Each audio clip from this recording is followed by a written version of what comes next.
We are venturing into predominantly hardwood. We are looking at maple, cherry, beech, some of the local stuff we have here in Southern Ontario. As standard procedure, we are not going to be staying on the main trail here.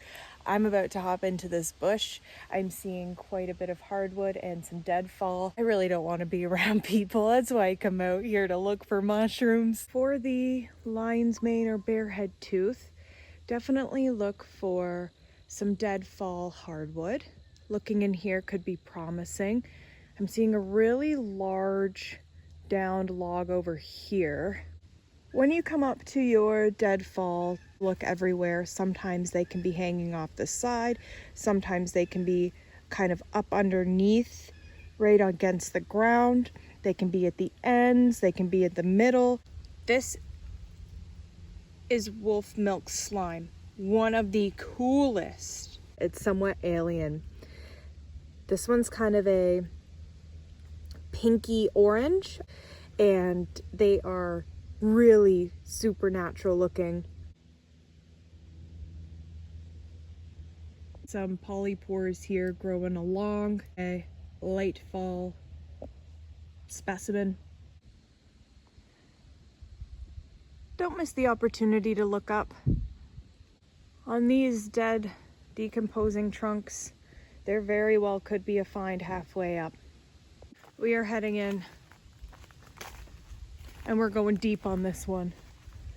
When you are looking for your mushrooms, you might find a really nice log like this. Flip over to the other side. They will hide everywhere and anywhere. Check out both sides. Look down below, look up on top, look everywhere. They're sneaky. You might be walking in one direction, see nothing, turn around, boom. Gold mine. Oh my gosh, look at this. Maple. Little pond.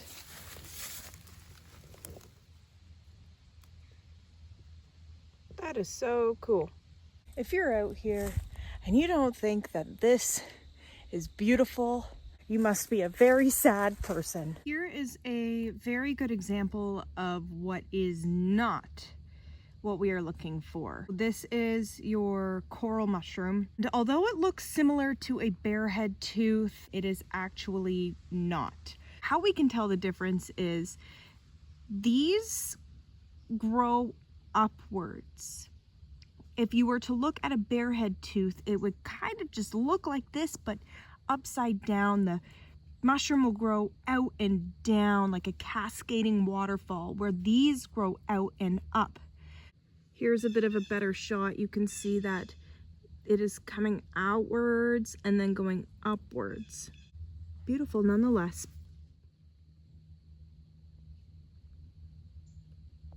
You're not okay with walking through spider webs and bugs. This might not be the hobby of choice for you. Always find a good stick.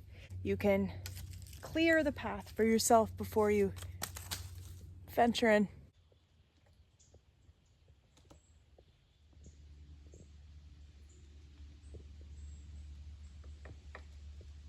Look at this. GM Brett, August 1958. I have no idea what this structure possibly is. Thing lifts up. Oh my God, there's a hole.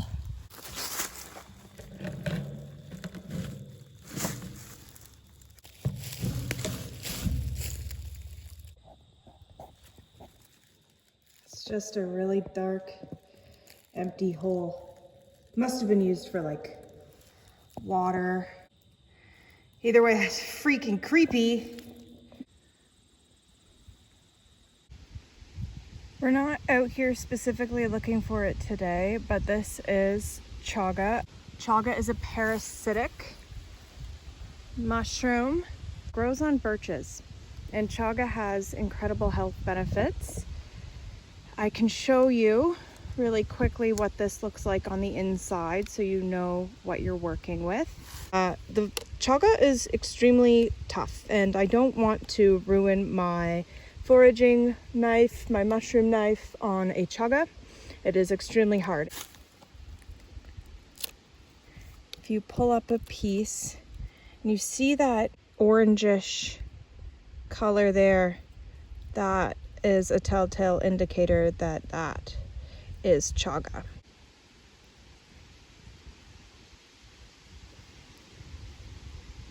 I don't harvest chaga.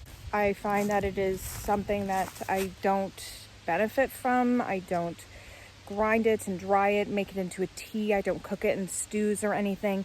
It's not my cup of tea. When I find the chaga, it's staying there. It can be someone else's gift.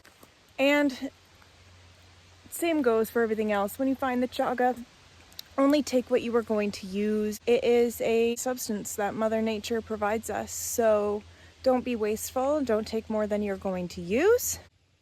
Test your eyes.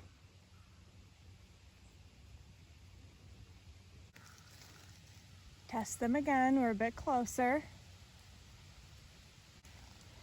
You guessed right there. You're on it. I am beyond excited. I've been walking for 2 hours and 20 minutes. And this is the first one that we've seen. I will just take a moment to show you the difference between that coral and the barehead tooth. With the barehead tooth, it is coming out and downwards, kind of like a cascading waterfall effect. This is the telltale identifier of barehead tooth. In addition, compared to lion's mane, which could be confused, the barehead tooth is much more patchy. It will grow out with some of these tendril-like things drooping off, as opposed to a lion's mane is a bit more one-dimensional. All kind of comes down over one waterfall, whereas the barehead tooth is like a bunch of mini waterfalls coming out and down. Let's go ahead.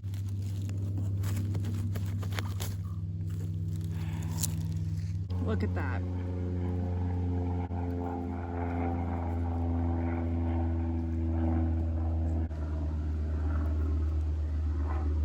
We're going to check out the rest of this log. I already see another one. Oh my gosh. Test your eyes.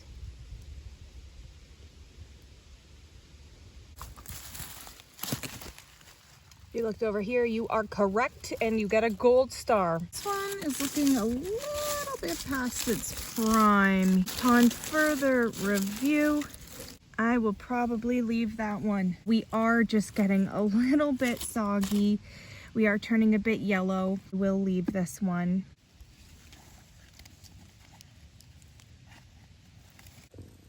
Got the mushroom. I'm all hyped up after finding one now. I guess we're going to have to walk for another 2 hours to find another one. Test your eyes. Level maximum difficulty. A little closer. There we are. 2 of them.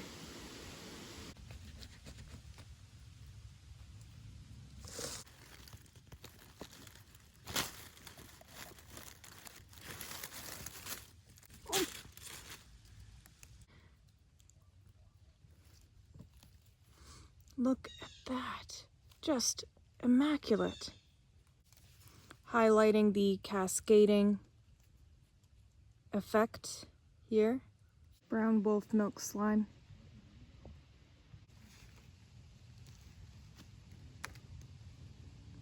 It's officially getting way too busy for my liking.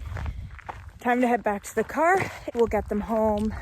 I'll give you some tips and tricks on how to store them, how to clean them, how to wash them up, and of course cook them because they are delicious. Here we go. These might look complicated to clean, but they're really not that bad at all. If you are not comfortable eating a little bit of dirt, you are in the wrong hobby. They grow out of decomposing logs, and it is going to be inevitable that there is going to be some dirt on all of your mushrooms. The main thing is looking for any sort of pests, slugs, bugs. I wasn't able to get to this part of the video last night, so I did store these in the fridge. I placed a damp paper towel over top of them. Don't worry if you are seeing a little bit of the browning happening around the tips and ends. It's completely fine. It's completely normal. They were being stored in the fridge overnight. They weren't attached to their tree of choice. To start processing them, you're not going to go ahead and just throw the whole thing underwater and throw it aside. The dirt can get into some of these areas. I kind of compare it to pulling apart a cauliflower or a broccoli. You're going to go in and pull apart some of these pieces here. There we are.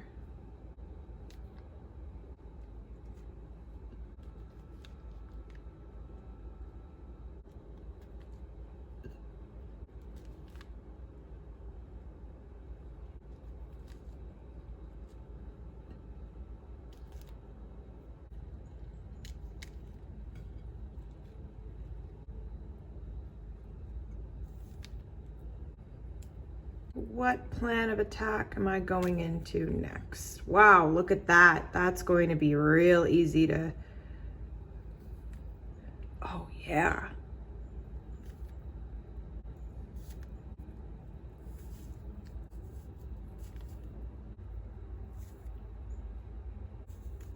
For these pieces that are a bit more thick, just grab a knife and you can navigate that perfectly fine. There we have it. First step in processing complete. Next up, you are going to want to rinse these underneath some cool water, gentle stream. You don't want to blow these pieces off, but just enough to get some of this dirt out of the crevices.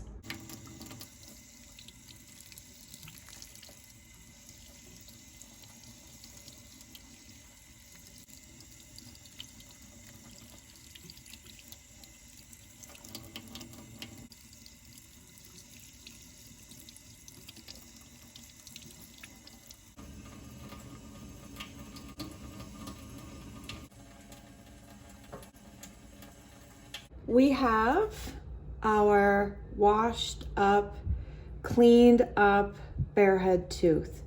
I'm going to go over just a couple of ways in which you can cook these and also some safe storing tips. I am not going to be cooking these up right away, so I will be storing for approximately half a day to a day. These just came out of a bath, so they are going to be plenty moist already. The bottom paper towel in your container does not need to be dampened. These are plenty moist. Go ahead and place them right into your container. Back in Quebec last year in October on a bike trip, and we found so many, and we kept them in the fridge unprocessed, albeit, for like 3 or 4 days until we got around to eating them. They can store for, I would say, after washing them, eat them up, cook them up after about 2 days.